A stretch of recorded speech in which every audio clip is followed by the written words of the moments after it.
Сегодня стартовал третий сезон проекта «Открытое правительство», в рамках которого прошла пресс-конференция Алана Диамбекова. Министр туризма, предпринимательства и инвестиций начал с новости о том, что республика получит 264 миллиона рублей на поддержку малого и среднего бизнеса.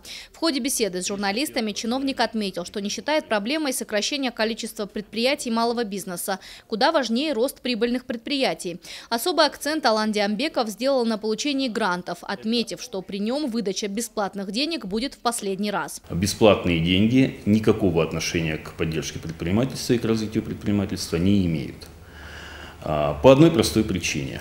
Суть программ в формировании предпринимательского сословия, предпринимательского класса. В основе предпринимательства предпринимательский дух, характер, бизнес-характер.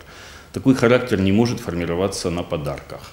Так не бывает. Ни один успешно состоявшийся бизнесмен не начинал свою жизнь с того, что ему дали бесплатные деньги, за которые он не переживает, которые не надо возвращать, которые, конечно, можно не украсть, хотя хотелось бы, но можно, скажем, через год сказать: знаете, это рисковая ситуация, у меня ничего не получилось, но я не особо переживаю, я не закладывал квартиру. Я, например, закладывал квартиру, когда начинал бизнес. Я себе не мог позволить не вернуть эти деньги, понимаете?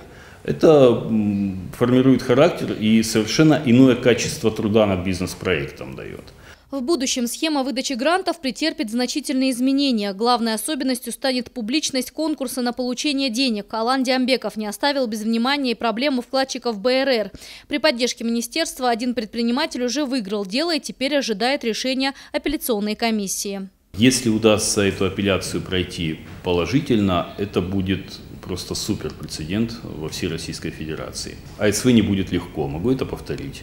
Я думаю, что агентство по страхованию вкладов уже это почувствовало. В Осетии легко не будет, легко быть не должно. Вот. Опять же, результат гарантировать не могу. К сожалению, никто не может гарантировать результат, но есть вещи, в которых процесс важнее результата. Вот процесс нахождения рядом с предпринимателями, процесс понимания предпринимателями, что они не оставлены один на один с этой ситуацией, ну, на мой взгляд, он должен показать как минимум будущим поколениям предпринимателей, что если что-то случится, то рядом с ними кто-то будет.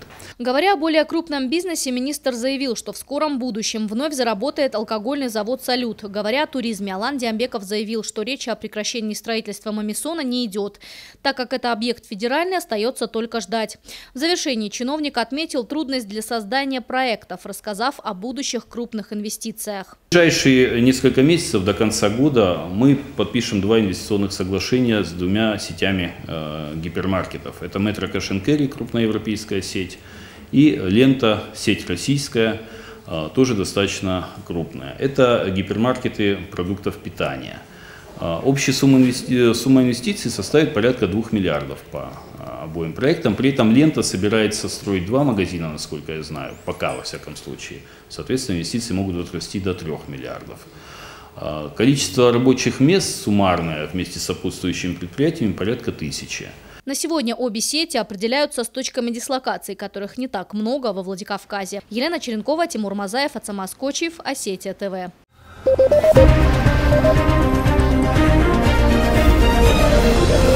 Thank you.